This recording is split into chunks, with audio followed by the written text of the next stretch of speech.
expressed an interest in machining, and he came over and saw my first little grizzly lathe, the little suitcase lathe that they sell for $500, the 9x20. It was very poorly made, same quality as the Harbor Freight ones.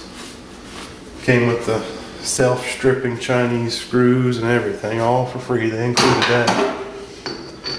Had to replace every fastener on the lathe before I could do anything with it. But I used that little bitty lathe to make pieces and parts for all sorts of things for a very long time. Had to replace the belts, replace some pulleys. Ended up trading it for some shelving units, but it still worked. Okay. Now I'm going to switch back to my carbide tool bit.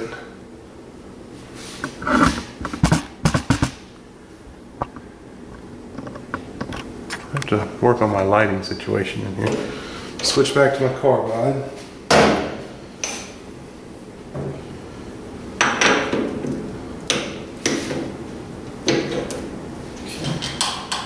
And I'm going to put a small angle on my tool bit. Not that big. Okay. Good. Get my tailstock out of the way. And I'm going to go ahead and face this off. Switch camera angles again here.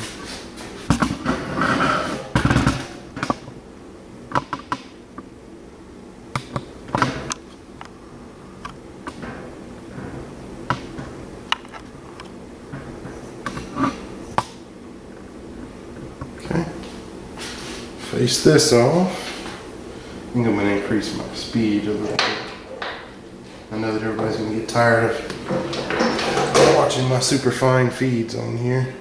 I'm going to lock my carriage down and scooch in a little bit, and let's go. Oh, can't turn my lathe on because the camera is in the way of my lever. Alright.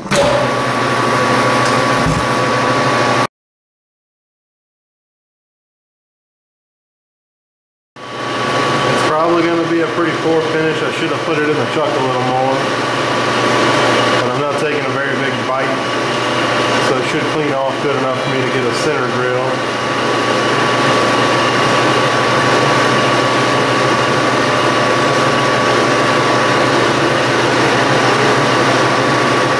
Get some chips out of the way.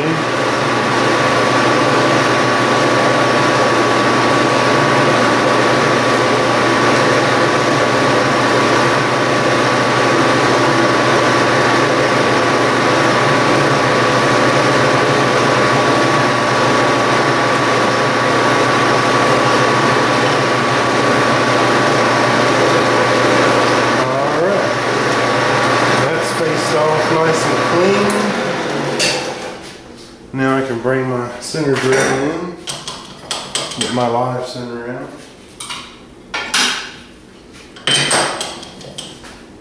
Get this out of the way.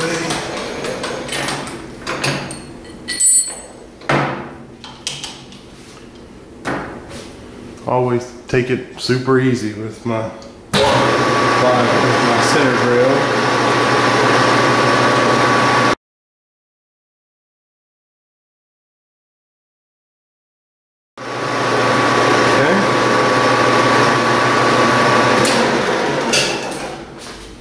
Got a nice center drill. I always like to center drill all my little pieces, so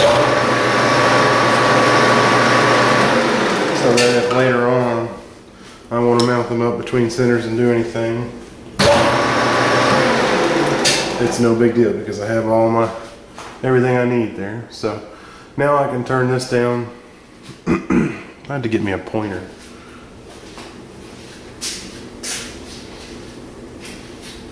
I can use my lubricator here. I'm going to turn this down to 375 all the way back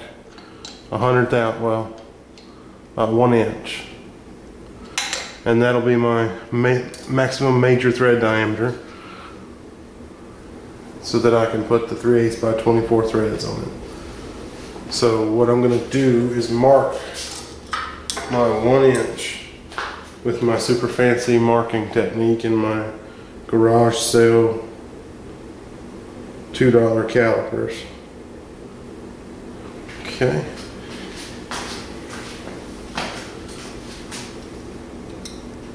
I'm going to mark my inch, and I have to be careful so I don't get hung up in the jaws.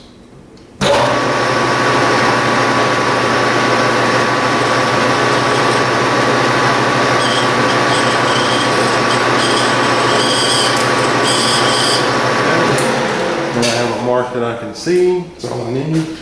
Just barely scratching the surface, and I do file a burr off of the calipers. I don't use those to measure anything very accurately anyway, before anybody says anything. I'm going to straighten my tool back out so that I can create a shoulder. And I'm just going to come into the face of the part. Square it up on its face. Need to unlock my carriage. Okay. And then I'm going to square up on the face.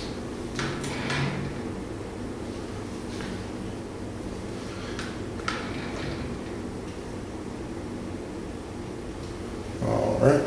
Nice and square. That was that 0.50 is my diameter right now, and I need to come down to 375. So I can take 25 to get to 4, and then 100 to get to 25 to get to 4, and then another 25. So I need to take 50 thousandths off. Yeah, engineer, right? Wonderful at math, right? I'm going to go ahead and get a 0 and set my dials. So I'm going to come in and I'm going to, until I turn up a burr. Okay.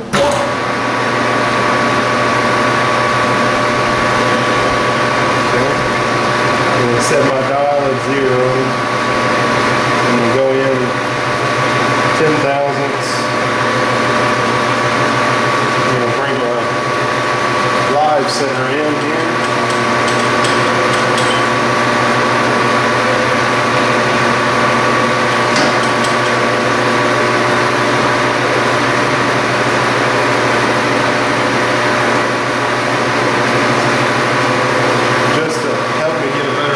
So that'll be more supported.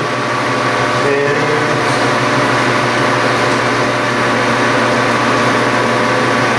make a cut.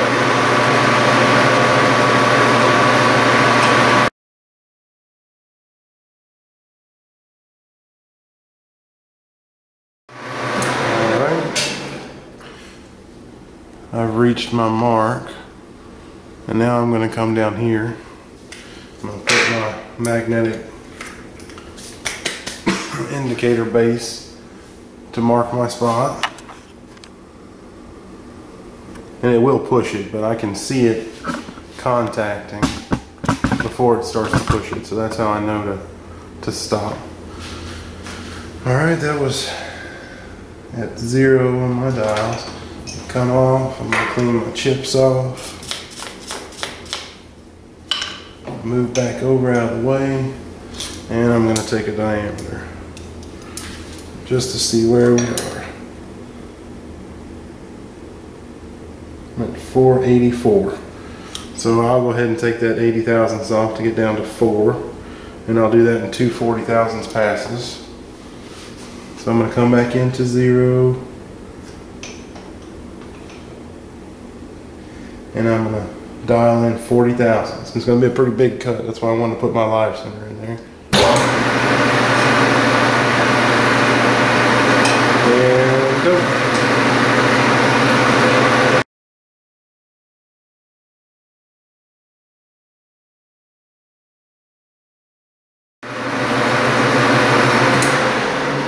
And of course I had to touch the camera while that was going on, and that totally messed the focus up.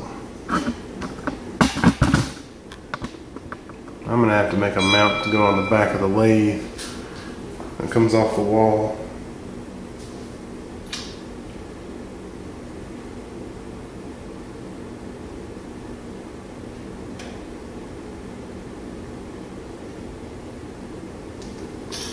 Alright, let's see if we can get this thing to focus correctly here for a little bit.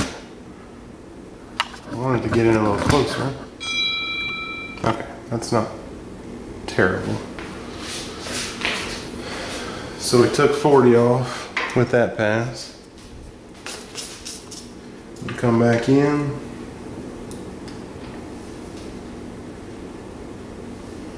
There's my 40.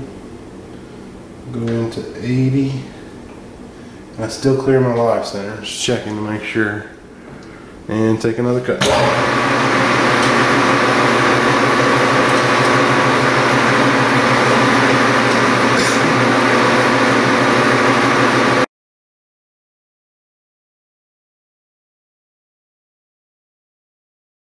Now I'm going to shut it off and I'm going to finish it by hand.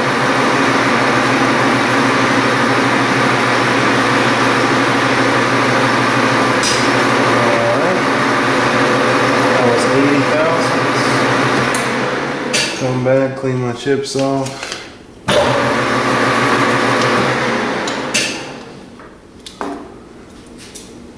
Take a measurement.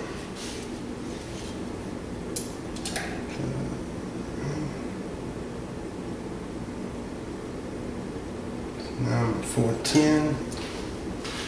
So I can take 10 and 20. So I'll take another 10 off so I can sneak up. I want to get relatively close on my major thread diameter, that way I can make a tight thread, because I've already cut the female threads and I'd rather be a little big, that way I can just keep going in with the single point tool cutter and reduce my OD so that I can get the fit that I want on my threads. So I'm going to come back into 80, which is where we left off, and I'm going to take another 10.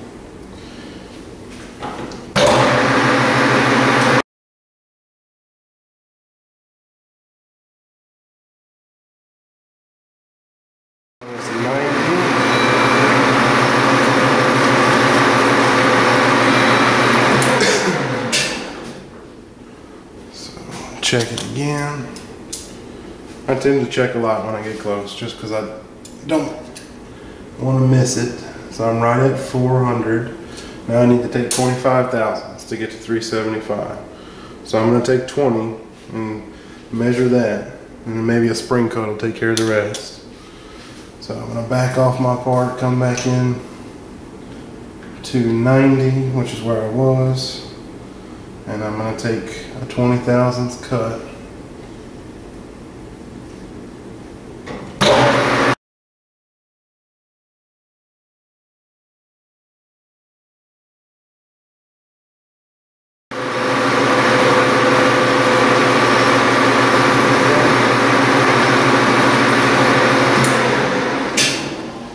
And that was a very strange finish. It looked like it was chattering there.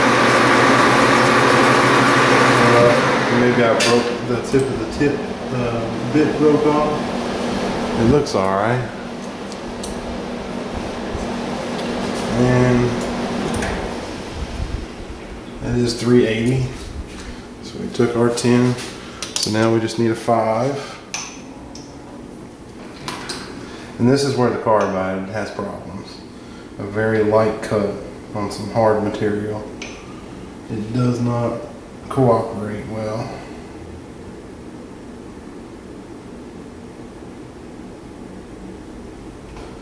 And I should have a high-speed bit in there, but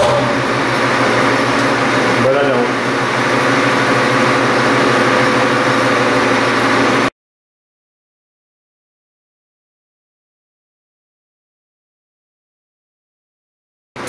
Back out and get a measurement.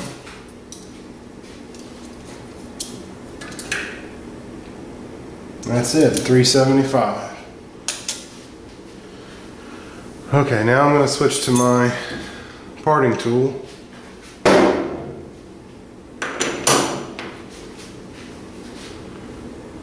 And I'm going to have to move the camera around again.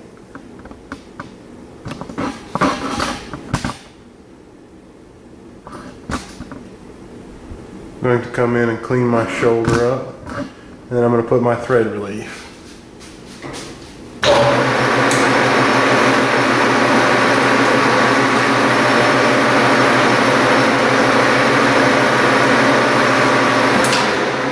And I will have to remove my live center for this.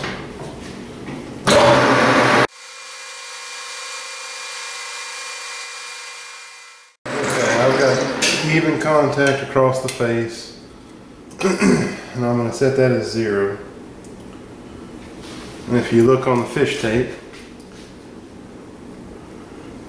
the double thread depth for a 24 thread is 54 thousandths. So 25, 26, 27 thousandths would be the single thread depth. So if I cut my thread relief to 30 thousandths, I should be able to clear the threads from the root. So I'm going to go in and cut 30 thousandths.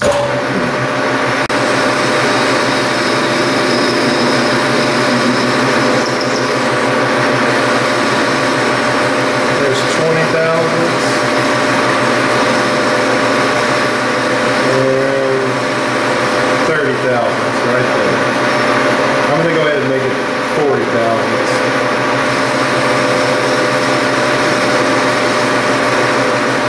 Just because I don't want to come back in here when I'm trying to thread and my threading tool get caught up because it's not a deep enough thread relief. Alright, so now we are almost ready to thread, other than putting a small chamfer on both edges for a leading angle. And the way I'm going to thread this, since I have a pretty close fit between everything right here, I'm going to put a threading bit in, turn it upside down, run my lathe backwards, and put a right hand thread on this piece, threading from here out so that I don't crash into anything. But that'll have to be on the next video. Thank you for tuning in.